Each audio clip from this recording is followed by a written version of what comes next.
एकजना पुरानो ट्याक्सी व्यवसायी अनुभवी चालक ट्याक्सीमै गुडेर अनि आफ्नो जीवनको 3 दशकभन्दा बढी समय ट्याक्सीमै बिताउनुभएका स्वरोजगार चालक श्रमजीवी यातायात श्रमजीवी हुनुहुन्छ। भाइ कति वर्ष काम गर्नुभयो यसमा? 25 वर्ष ट्याक्सी चलाउनु भयो। कस्तो रह्यो अनुभव? पहिलाको अवस्था अहिलेको अवस्थामा कति फरक अन्तर पाउनुभयो? पहिला त सर होइन, अब धेरै ट्याक्सीहरू थिएन, अलिकति बिजनेस भइरहेको सर होइन। अहिले हजुरको अब यो इन ड्राइभ यो एउटा सानो ठाउँमा होइन इन ड्राइभ ल्याइदियो होइन, हाम्रो रोजीरोटी हाम्रो सिद्धियो। किनभने काठमाडौँ जस्तो ठुलो सहर जस्तो भइदिए भए त होइन इन ड्राइभ ठिक छ, म माने। अहिले हाम्रो व्यवसाय यत्रो यत्रो गाडी लिएर साउले पनि यत्रो यत्रो गाडी किनेछ बिचराहरू होइन। अब कमाइ गर्ने केही छैन, इन ड्राइभ ल्याएको छ, 2-3वटा इन ड्राइभ के गरेछ। बाइकहरू पनि अब इन ड्राइभ गरेछ। अब सरकारलाई त भनेछ होइन, अब यो कालो प्लेट गर्नु भनेर, त्यही पनि माने छैन। यो हामी क्युमा बसेको ठाउँमा आएर पठाउनु भन्ने त्यो अलि भएन होइन।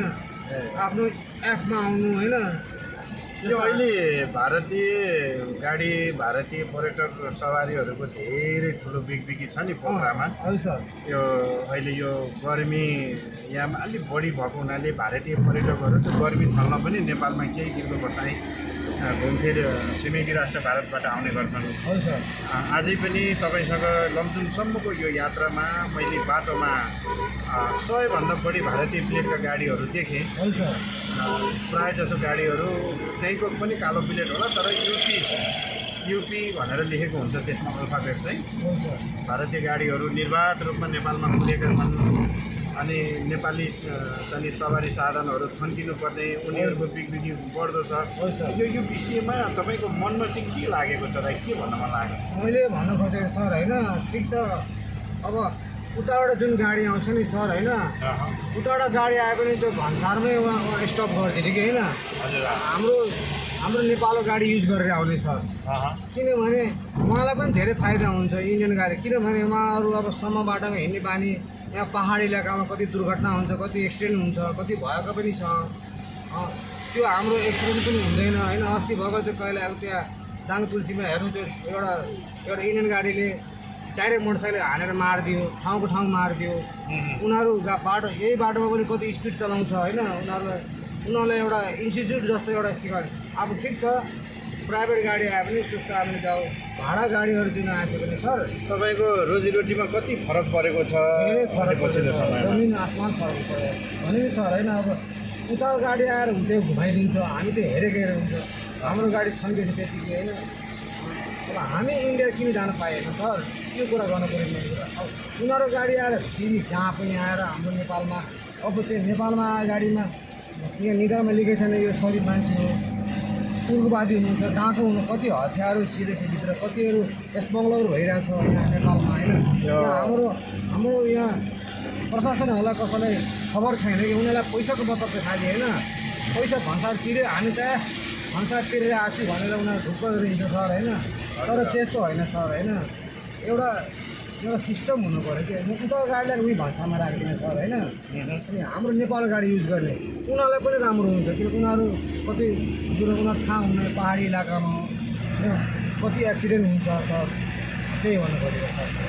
अब आजको दिनमा यो ट्याक्सी चलाइरहँदाखेरि तपाईँको मनमा चाहिँ के बिजेको छ हिजो आजलाई? अब मेन त कुरा त्यही थियो सर। अब होइन, अब हाम्रो कमाइ हुन, अब गरी खाने, हाम्रो यही अरू कुरो काम जाने छैन होइन। हजुर। यही त्यसैले कमाइ खाने। अब हाम्रो रोजीरोटी खत्तम भयो क्या सर। हजुर। यो इन्डियन गाडीहरू आएर ठिक छ नआउने होइन, हामीले नआइदिनु भनेको छैन हामीले होइन। आफ्नो प्राइभेट गाडी ल्याएर घुम, भाडाको गाडी पनि ल्याएर उतार ल्याएर यतातिर घुम्न पाइएन सर होइन। यो हाम्रो धेरै असर पर्छ सर।